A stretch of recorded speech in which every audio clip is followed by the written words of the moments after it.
Hi, this is Abul Hussain coming to you direct from London, the United Kingdom, and welcome to another episode of the SMMA Mastermind podcast, where we talk about how you can start or scale your digital marketing agency, and we also bring on subject matter experts to help upskill us. Now, if you are watching this interview outside of our Facebook group, find the link above or below this video, or go to smmamastermind.com, especially if you're in the agency community and you want to scale your business this year. Now, with that out of the way, I have a very special guest joining me all the way from Mumbai, and he is helping agencies like you get to seven figures by essentially taking the burden off you in fulfilling services. He has built a super successful white labeling agency called Kainyx, and we are going to talk all about his journey and whatever gems he can share with us.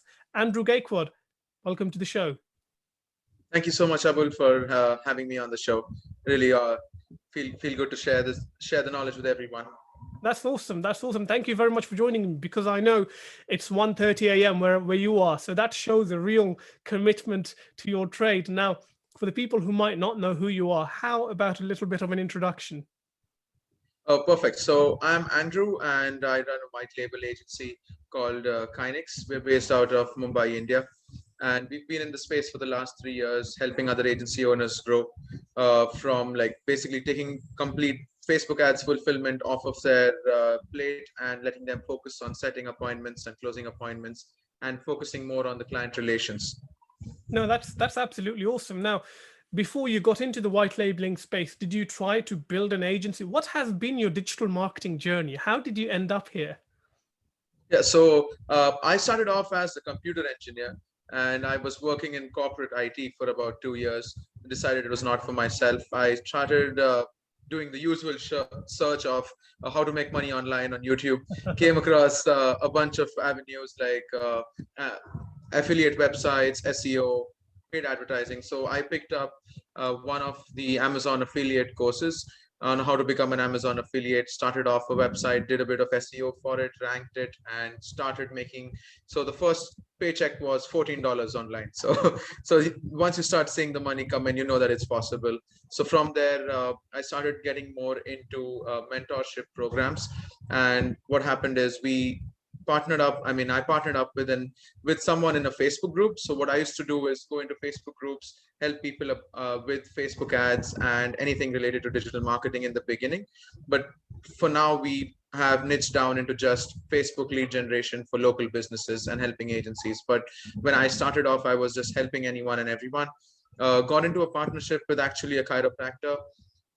He was a chiropractor by trade, and I knew how to run the ads, so we partnered up. Eventually, we didn't know how fast we would scale, and within a week we hit a six-figure run rate just by him posting on his Facebook page, on his personal Facebook, because he already had chiropractors as friends and he said that he could help them out. So he already got a bunch of clients on board. Eventually that partnership, however, didn't last long. We both went our separate ways, and then I went back down, starting up again from scratch. So eventually, seeing that you can potentially hit a six-figure run rate, then started getting into more groups, getting into more mentorship programs, networking with people. And then what I realized throughout this journey was that there are a lot of groups teaching people how to start agencies and focusing on sales and focusing on client relationships, but no one is really helping someone in the nitty-gritties of lead gen or how to fulfill for those clients. So what we were seeing a pattern was people get a few clients and then they have a good monthly revenue. They then get stuck in fulfillment and they forget to do sales, or they just basically don't have time for sales. They're just wearing all the hats in the business, and then they have a downfall in the sales that they do. So it's basically like a roller coaster where they may get 5 clients, lose 3 clients, then get 2 clients, then lose 2 clients. So there's no consistency. So we came in, we saw that as a potential way to help business owners. So we came in and we told them, okay, you close clients, handle all your clients. We can take the fulfillment off your plate because we've been doing paid media buying for quite some time. And that potentially worked out in our favor because we have helped agencies start from literally 0 clients. And right now we've helped them grow to about 30, 40 clients as well. So we even help them run their own ads for acquisition of clients and also do the fulfillment as well. So Yeah. that takes a lot of time off their hands so that they can focus on maintaining relationships with their clients. Hmm. No, that's absolutely awesome, and you've kind of, and you've dropped a couple of golden nuggets there. One is how you were able to obviously see this business model as being quite successful from earlier on. You partnered with someone who obviously was some sort of an authority in their industry, even if it meant Yeah. they had a good network, and they brought in the sales and you could do the fulfillment. So I think one key takeaway there is, if you are a media buyer or you're a freelancer who can do the work but can't do the sales, partnerships are quite key and can easily get you to a six-figure run rate. And the second thing you touched upon was, everybody's talking about how to sell, how to get the first client, and then they stop selling after they get the first client. They try to fulfill, or they might get two clients, work well for one client, the other client's results are not working, and then they lose the client. And as you quite rightly said, they get on this roller coaster. Now, in terms of your agency right now that you've been running for the last 3 years, do you specialize white labeling for any particular niches, or kind of do you take clients from any industry? So we started off by doing anything and everything. So we used to do e-com, we used to do course sales, SaaS products, and local lead gen. But right now we're focusing just on local lead gen for scalability. And we have about 12 to 14 different niches that we work with right now. So just on the top of my head, real estate, solar, remodeling, a lot of medical practices like med spas, dentists, chiropractors, physical therapists. So we have a whole list of niches that we cater to right now. Right. And what would you say? What would you say makes you different to other white labeling agencies out there? Because if you go into a Facebook group, there's like 10 or 20 people talking about how they can be the media buyer or they can be an Yeah. agency for someone. You know, what's your USP, I suppose? So I wouldn't like obviously badmouth someone or don't know what the other guys do, because we haven't used any other white labeling company for that matter to give a recommendation. Just in terms of feedback that we get is we are really responsive, and we do guarantee our results as well. So those two I think are the key takeaways that you could get by working with us, because we also share our results for you to use in your sales pitches, where you can then use that on behalf of your own company and get the client onboarded, and then we can help you maintain that relationship by delivering the results. Okay, that sounds awesome. Now, what happens when things don't work? Because we know with digital marketing, one week you're running a campaign, it's perfect, everyone's happy. The next week, something's not working. How do you guys go about making sure that the agency who's outsourcing to you does not end up losing their client? So we hold true to the agency's guarantee. So some people say, just for example, 35 leads a month or your money back. And some people say 35 leads a month or the next month is on us. So we hold true to that guarantee as well. So if the agency has promised a money back, we would refund the money to the agency that we charge them as well. In terms of newer agency owners, most of them are confused with what model to sell on. Like some of them say, oh, you are just guaranteeing leads and you're not guaranteeing appointments, so you're just guaranteeing appointments and you're not guaranteeing sales. But we've seen that there's enough businesses in the market where if you start off as a new agency owner, you don't need to get into the second or the third level of sales. You can definitely sell on just a lead guarantee, because once you know your numbers on your lead guarantee, you'll see how many appointments are being generated off of that, and then you can ascend your model into guaranteeing appointments. Once you've seen appointments come in and your clients make decent revenue, you can then commit to a revenue guarantee as well. So the main thing that once we are on a call with a new agency owner, we set the expectation up front as to what they can expect, and then they decide if it's the right fit or not. Hmm. And in terms of kind of obviously generating results often takes time. You launch a new brand, nobody's seen them, they might not get results immediately. What do you tell your clients? How long does it take to actually see some meaningful results? So in the industries that we're in, we usually take about 3 days to launch your campaign, and within 24 to 48 hours, you definitely would see leads coming in, because we do give our guarantee for the results as well, right? So if it's an industry that we have experience in, we give you a guarantee, and you should start seeing results within the first 48 hours. We also take on niches that are completely different from our experience. On that case, we do not give you a guarantee, but we give you like a 14-day low end trial where we figure it out on your behalf rather than you trying to figure it out yourself. Right. And some agencies would tell the client that, okay, we need to really work together for 3 months to make sure that we can get you the best ROI. Otherwise, it's not going to work for you. Do you find that to be the case, that you need to Yeah. work with a particular client for at least 3 months? That's true in the real estate space because the sales cycle is longer for a transaction. So the longer the sales cycle in the industry, that holds true. But if it's like a med spa or a chiropractor, you don't really need to work for 3 months to see if it's working or not. You can make a calculated decision within the first 2 weeks itself. Right. No, that totally makes sense. So you're going to need to go by the sales cycle, obviously. And usually, the higher ticket the item is, the longer it takes to sell it. Yeah. So you are obviously based in India. Your team is based in India. I'm in London. Other people are going to be in Australia, the US. How do you service into your international clients? What hours do you guys work? Are you always on, or how do you fit your So rotas?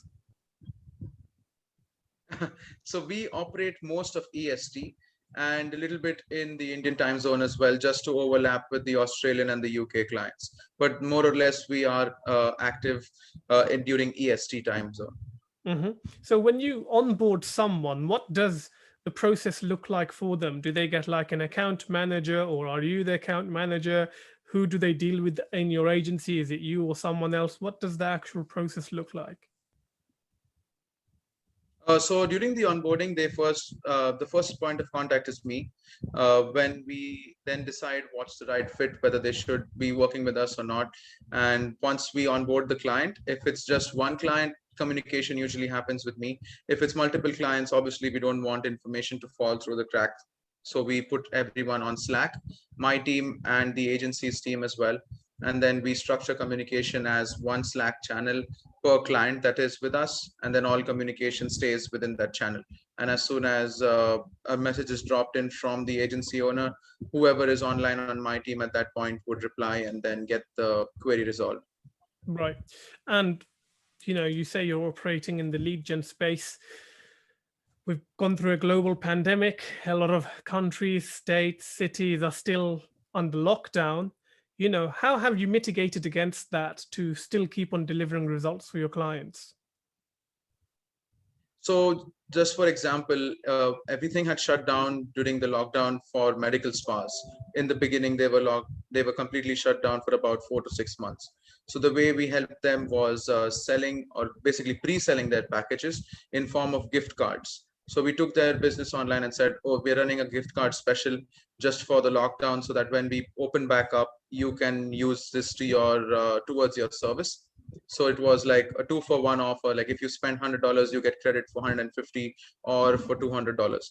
So that helped a lot of medical spas stay afloat, because we saw revenue months where they were doing 15,000, 17,000 dollars in just gift card sales without even being open. The same thing with gyms. We helped them transition into from obviously in-person training to online training by helping them create Facebook groups, create a community, and then sell them on personal training packages online. So each industry had their own specific way of doing it, like a free Zoom consultation or a free Zoom viewing or a showing in real estate was what we had pivoted to as well. Hmm. And once you start generating the leads, where do you send them? Do you like put them into a Google Sheets? Do you send them into some sort of a CRM system or high level? Or, what does that process look like once the lead is generated? How does the client pick up the lead, I suppose? Yeah, so most of the agencies use Go High Level. Some of them have their own follow-up systems. If they don't, we can help build those out as well. And then we just put all the leads into the CRM. If certain agencies don't have a CRM, then and they just need a Google Sheet, we do that as well. Okay, right. And do you see there's a difference between kind of the success of those who are operating from a Google Sheet versus someone who's using something like high level? Oh, yes, for sure. There is a huge difference because follow-up is key in any industry. And with high level, you can then obviously send out text and emails automated right as soon as the lead opts in as well. So that is something that makes a huge difference because you cannot expect your client to follow up with every single lead within the first 5 minutes of them opting into an offer, because obviously they have their job to do as well. So these automation tools definitely help increase conversion rates. Hmm. And in your experience, how long does a lead stay hot for? How quickly do you need to get in touch with a lead once they've been generated, I suppose? The best window is the first 15 minutes, ideally, in any industry, not just one or two, in every industry. Because if a person is seeing an ad and has clicked on it, they're obviously having something in mind, and they might just go to another competitor within that time frame if they don't find anyone else. Hmm. And a lot of you'll see a lot of agencies complain about lead quality, or more so the clients complaining about lead quality. How do you tackle those issues? So there are multiple ways. One way is holding the client accountable in terms of their follow-up game and making sure that the calls are recorded. You're doing an audit of those calls as well. If that doesn't work out, what we ideally do is switching from normal Facebook lead formats to adding in more questions to see if we can get a higher quality lead. And the third thing that we also do is giving them a calendar right on the thank you page after they opt in, where they can ideally decide to book a time for their appointment directly, rather than someone calling them up first. And we've also in the recent past tried taking the credit card information on file just so that they don't cancel, and we tell them that there would be a cancellation fee. So there are multiple ways of mitigating that. Right. Okay. And how do you go about crafting a good offer for a campaign? So the first thing that we do is we obviously ask the client directly, but the other, I mean, the industries that we're in, we've been doing it so long that we know what offers are going to work or they won't. But if it's a new industry that we get in, we don't have any experience, we will do research on websites like Groupon, Yelp, and see what offers are working on there. We will then compare those offers to ads that are running on Facebook. So on Facebook, there is a Facebook ads library for each Facebook page. So we do competitor research and see what the competitors are running in the same area, and then come meet midway just to see what we can work out with that. Right, that's great. Now, you've obviously worked with a lot of different agencies, and I'm sure you've seen some that have been hugely successful, and you've probably seen some that have flopped. For you, what has been the key difference between what I like to call the rich agencies and the poor agencies? The major difference is not giving up too soon and sticking to one niche or two at the max in the beginning, and then narrowing down back to one niche. Because if people don't see results for a month or two, they decide that it's not for them and they jump niches. And if they keep doing that over and over again, it's not going to help anyone in the long run. Hmm. And you mentioned So also that you run some ad campaigns for your agency clients. Now, a lot of people getting into the agency space because they've done some course or whatever, or they've watched a YouTube video. Initially, they don't have a brand, they have no presence. Would you recommend that they actually start off with ads, or how should they go about building the foundations of their business? So if it's a new agency, it's more than likely that they don't have the budget to run the ads. I would say if you have the budget to run the ads, that's the fastest way that you could get a client. If you don't have the budget, then and if you don't have testimonials or anything, what we also did when we started our agency is we started running ads for free. So we did free trials in the beginning, just in exchange for testimonials. Once we started getting testimonials in, we then use those testimonials as leverage in our paid ads to get more clients. Right. So you started spending your money running ads to attract people who you're going to provide a free service for. Before, Yes. well, So go that on. is one option. The other option is to go on and send cold messages and cold emails. So that works as well. Cold email Mhm. outreach works well. And even sending DMs on Instagram and on Yeah. Facebook directly to the business profiles, you definitely would start seeing certain people reply, because obviously it's something free. They don't have to invest Yeah. anything in it. But So that's the then they same would. boring stuff everybody talks about. I don't want to talk about that. What I love is the first thing that you did, that you had skin in the game right? Before you got your first Yeah. client. A lot of people, because the digital world has removed so many different barriers to start a business, that a lot of people, I find, they do not really have an entrepreneurial mindset. Like if you wanted to go and you wanted to open like a chicken and chips shop, right, or sell a burgers, you need to put, you know what, 50,000, 100,000, $200,000 down, make a fancy restaurant before you serve your first piece of chicken or your first burger, right? Now, Yeah. because it's so easy to start a digital business, people don't want to even put $100 down to to promote their Yes. business before they get the first customer. So I don't care about the cold DMs and whatnot. I think people who are watching this, who really want to be in the agency game in the long run, need to know that, like any other offline brick and mortar business, they will need to invest in this business to have longevity. Now, Andrew, you've been very grateful with your time. You know, you've shared a lot of valuable insights. If someone wanted to get in touch with you or to find out more about you, where's the best place to find you?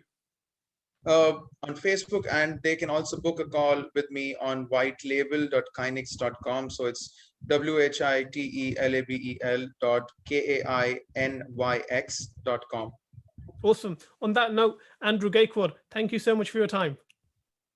Thank you so much, Abul.